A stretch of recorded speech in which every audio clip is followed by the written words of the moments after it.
পড়ো তোমার প্রভুর নামে, যিনি মানুষকে সৃষ্টি করেছেন জমাট রক্ত থেকে, শিক্ষা দিয়েছেন যা সে জানত না। পড়ো। সূরা আলাকের কিছু আয়াতের অংশ আমি পাঠ করেছি, যেটি ছিল আজকের ভিডিওর মূল বিষয়বস্তু। মহান আল্লাহ তাআলা মানবজাতির হেদায়েতের দূত হিসেবে যখন এই পৃথিবীতে নবী করিম হযরত মুহাম্মদ সাল্লাল্লাহু আলাইহি ওয়াসাল্লামকে প্রেরণ করেন এবং তার উপর মহাগ্রন্থ আল কুরআন নাজিল হয়, আর আমি এই মুহূর্তে সেই নাজিলকৃত স্থানটিতে রয়েছি, যা আলোর পাহাড় বা জাবালে নূর নামে সুপরিচিত, যেখানে স্বয়ং জিবরাইল আলাইহিস সালাম আকাশ থেকে নেমে রাসূল পাক সাল্লাল্লাহু আলাইহি ওয়াসাল্লামের জন্য আল্লাহর পক্ষ থেকে ওহী নিয়ে আসেন, যা ছিল সূরা আলাকের প্রথম 5 আয়াত। শুরুতেই এর বাংলা অর্থ আমি পাঠ করেছি। এখান থেকেই কোরআন নাজিলের সূচনা হয় এবং পরবর্তীতে ধারাবাহিকভাবে 610 হিজরি থেকে 632 হিজরি তথা রাসূল পাক সাল্লাল্লাহু আলাইহি ওয়াসাল্লামের ইন্তেকাল পর্যন্ত এই কোরআন নাজিলের সমাপ্তি ঘটে। এরপর এই কোরআন গ্রন্থকারে রূপ দেয় ইসলামের তৃতীয় খলিফা উসমান রাদিয়াল্লাহু তাআলা আনহু। তার খেলাফত কাল ছিল 644 থেকে 656 সাল পর্যন্ত। তিনি আমিরুল মুমিনিন বা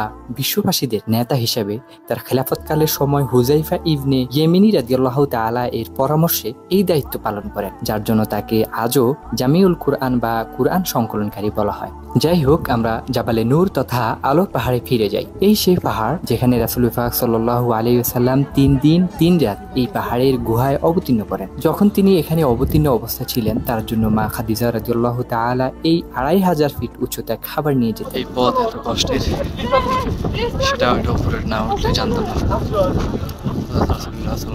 আমরা ঠিক সন্ধ্যা নামার কিছুক্ষণ আগে সেখানে পৌঁছাই। উপরে ওঠাটা ছিল ভীষণ কষ্টের, কিন্তু যখন চূড়ায় পৌঁছাই যেন সফলতার দ্বার প্রান্তে পৌঁছে গিয়েছি।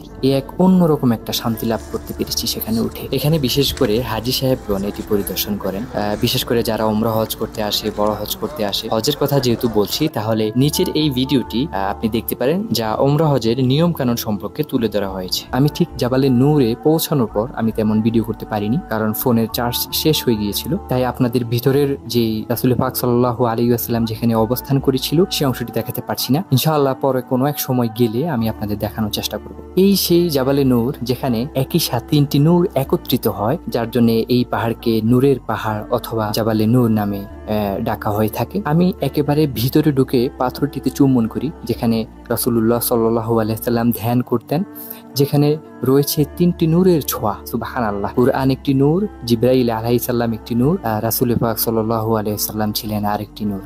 আল্লাহর কাছে আমি লাখো শুকরিয়া আদায় করি, আমি এই গুনাহগার বান্দাকে আল্লাহ তাআলা এমন একটি পবিত্র স্থানে নিয়ে আসার জন্য দোয়া করি। ইনশাআল্লাহ আল্লাহ সকলকে তৌফিক দান করুক, যেন সকলে এই পবিত্র জায়গায় এসে দেখতে পারেন। ভিডিওটি ভালো লাগলে অবশ্যই লাইক করবেন এবং চ্যানেলটিকে সাপোর্ট করতে চাইলে অবশ্যই সাবস্ক্রাইব করবেন। ভালো থাকুন সবাই, আল্লাহ হাফেজ। ওকে।